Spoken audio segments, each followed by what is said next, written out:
What's going on, everybody, and welcome to Legit Fishing.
Everybody's having a good day. My name is Dustin Holland. Welcome to Legit Fishing, and today we're going to do a tour of my 2020 Skeeter zx250.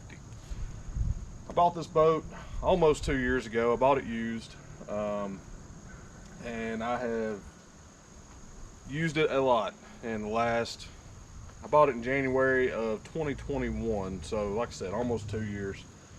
I'll take you through this thing, show you all the compartments, show you what my graph setup is, and tell you a little bit more about it. All right, we're going to start off here on the back of the boat. I do have a Yamaha Show 250 4-stroke. This is the first Yamaha I have ever owned. I was always a Mercury guy until I bought this boat, and I started doing a little bit more research, and the new Mercury 4-strokes have an amazing startup sound. They've got a bunch of power, but it seemed like they were starting to have a few issues and everything out of them since it was a brand new platform. Show's been around since 2010, 2011, and very few issues. This is a 2020 motor, and I've got about 410 hours on this motor. It had about half of that when I bought it. And it's still going strong. It'll move this boat down the lake, full tournament load and a buddy, usually somewhere around 70 to 73, depending on, you know, what the conditions are. Do have two Power Pole Pro Series 2s.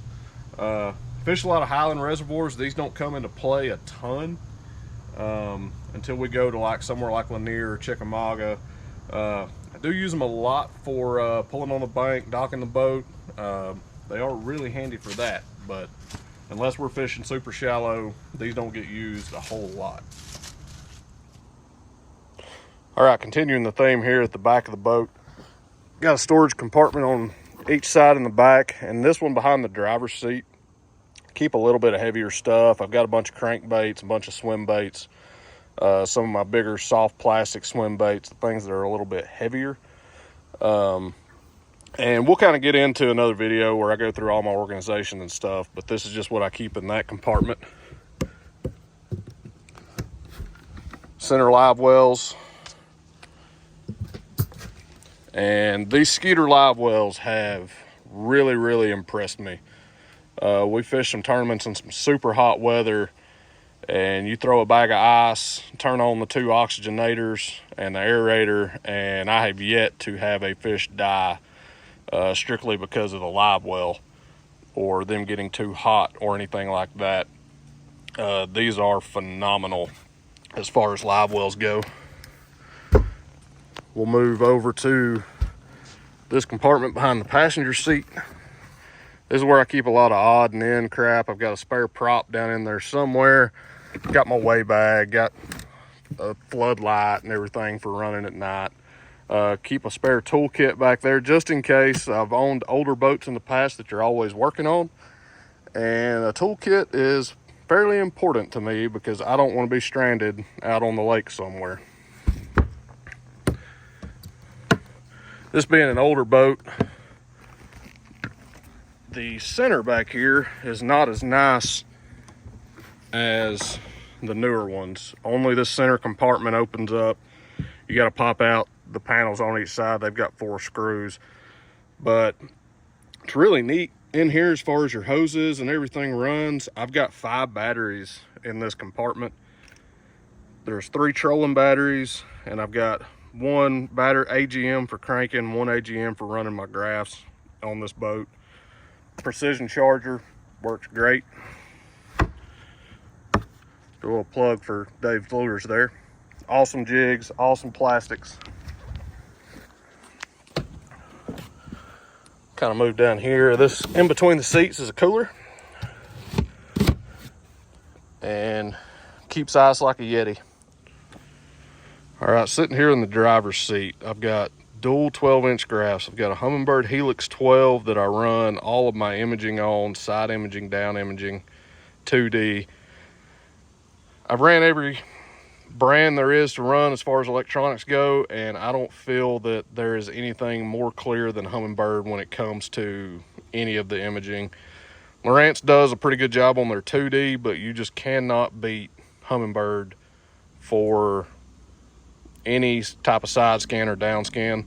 I've got an HDS 12 here. I strictly use this for mapping.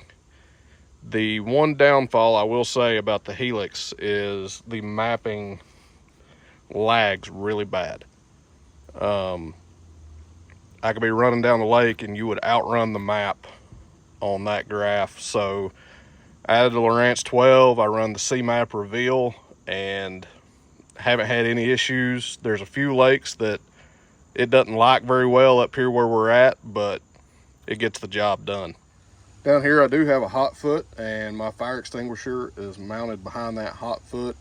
Good place, easy to get to, but it's also out of the way where you don't have to worry about it getting knocked and randomly going off. Right here I have a ram mount phone mount. As long as it's not raining, that's usually where I keep my phone when I'm running down the lake or when I'm fishing. Keeps it kind of out of the sun and just out of the way. And running down the lake, rough water, I have never had my phone come anywhere close to getting bounced out of that mount. It is really awesome. All right, next we're gonna move up here to the front deck, and this thing is amazing. As far as the fishability goes, I can get way up on the front if I'm trying to sight fish. It's super wide, got plenty of room for you and another person to stand on the front deck and fish, not get in each other's way. Right here, we've got just a little day box storage compartment. That's usually where I keep my sunglasses and a few different things there. I'm sure Skeeter loves to see that I use that for storing all of my random baits and stuff. I just stick the hook in the carpet, but it works really well. Day box number 1. It's where I keep most of the stuff that I'm fishing with that day, whether it be like your bigger package stuff or jigs.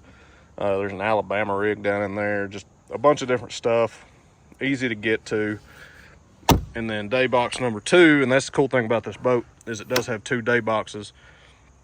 Keep a phone charger, keep my scale, keep coil beams, pair of goggles and gloves and stuff for running during the winter time or when it's raining. The center compartment I have a love-hate relationship with. Skeeter only did this for a few years on the full-size boats, and meant to be 2 rod lockers for you and a co-angler. I don't use it for that. I use it like a typical center compartment. That's where I store all of my tackle. Great thing is, if you're trying to tie something on, you can sit on either side, still open the door. But as far as trying to get your Plano boxes out of it, honestly, it sucks pretty bad. But this compartment to the left here, you can see I've got a bunch of tackle in there. This is where I keep most of the worms and stuff that I throw all the time. I do have these amp storage trays in here. There's one on each side. They're made for the zx250. And I really like those. This side I've got some dyes and some super glue and just random little stuff there. And then each one of these separate compartments, and they're all adjustable, but each one of these I've got different types of bait. There's some flipping baits in the back, some drop shot stuff, and then the boxes. But I'll kind of stick you down in here and you can see there's a center rail that runs down the center. So you start trying to go to get a box out right here, you know, I can grab that one, but I can't grab this one. And whatever box is in the center no matter what side it's on, it's kind of hard to get to. Now, this compartment's huge. I can store more tackle than you would ever need to carry in a day, but it's just a little bit of a pain to kind of try to get to those center boxes. Another cool thing about these amp storage compartments on the side, I have this spinnerbait rack, and this is where I keep all of my spinnerbaits, and I have been able to tell a huge difference as far as the skirts lasting longer, the rubber bands not breaking, keeping them out here where they kind of dry themselves out. I do have the dry dock in this boat where flip a switch, it'll kick the fans on when you've got it, you know, parked under the shed or with the cover on it. It helps to circulate air, and it kind of dries everything out. And that does help with keeping stuff, you know, like new. But I think having these out here instead of keeping them in a spinnerbait box works a lot better. But you can kind of see on both sides, there's a rod tube section there, and there used to be a little step thing right here. I took it out for you to put your rods on. I'm more conventional. I like having my tackle here in the center, and like I said, I have a love-hate relationship with this. You can fit a lot of junk in here, but getting to any of these boxes in the middle, you usually end up having to pull another box out to be able to get it out. All right, these two boxes are right here in front of the console. This one back here, I keep life jackets, rain suit, all of that kind of stuff. Should be more of the same in this one. There's my inflatable life jacket, my throw cushion. Down in here is where I've got my GLS 10 box for my live scope. I try not to pack too much around that. It doesn't get super hot, but it does get pretty warm. So I like to be able to keep it kind of free and clear so that it stays cool.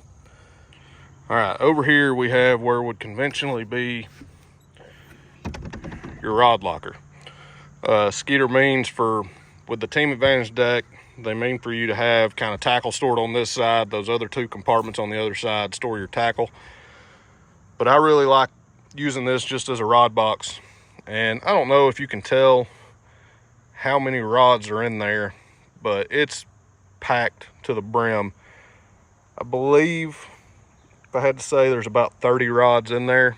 I'd pull them out and count them if anybody wanted to debate me on that, but I keep the rod socks on them just so you know, I don't bend up any eyes or anything like that. They stay pretty protected in there. But the rod box looks small from the outside and kind of just looking down in it, but I've been really impressed as far as how many rods you can actually cram into that, and fully intend to just keep using this as the rod box and, you know, not go to how the Team Advantage deck is designed. Up here at the very front of the boat, where most fishermen spend the majority of their time, I've got my trolling motor and my two front graphs. I usually, when I'm running down the lake or driving down the road, I keep my net kind of stored right there. The Ultrex cable and the trolling motor pedal keep it kind of in place. I do have an Ultrex iPilot Link on this boat. Awesome trolling motor, spot lock, everything like that. And this is the first boat that I've had that I had a spot lock trolling motor. I don't think I'll ever go back to not having one. If I ever downsized or whatever to a different boat, I'm still going to put an Ultrex with spot lock. You can't beat that. Then we come up here.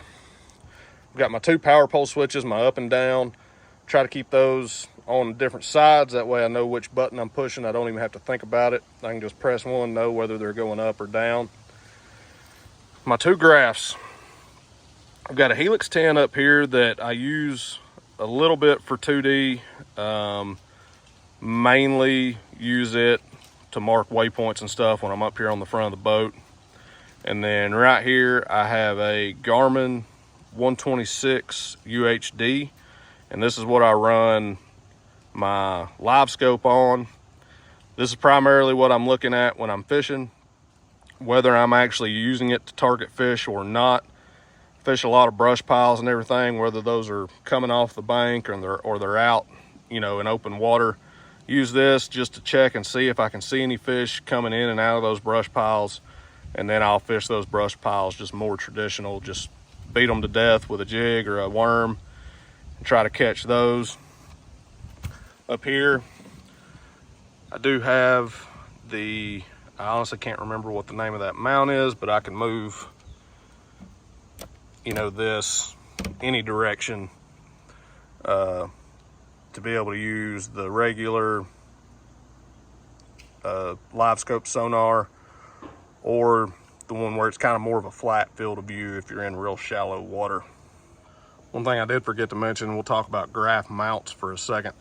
I have my tube back here at the console mounted on a ProSice Outdoors Deckit mount, and honestly this Lowrance, the gimbal bracket for it, it's got a lot of flex to it, but I can shake the whole boat grabbing just the mount and even the helix. I mean, they're both pretty solid. They're not going anywhere. Move up here to the front of the boat, and I have both of these graphs mounted on a straight up mount, dual graph mount. They got this cool little plate, got a riser on it so you can rise or lower one of your graphs, whether you want to rise or lower the front or the back graph on your system. This is the 5-inch rise. I think they make this in a 5, 6, 7, and 10, if I'm not mistaken. 10 was just a little bit too big, I think, and the 5, I've got enough space up here to where I could set this, you know, pretty far forward and still have plenty of room to get my foot on the trolling motor pedal. But I also like being very close to my graph so that I can just naturally look down and see it.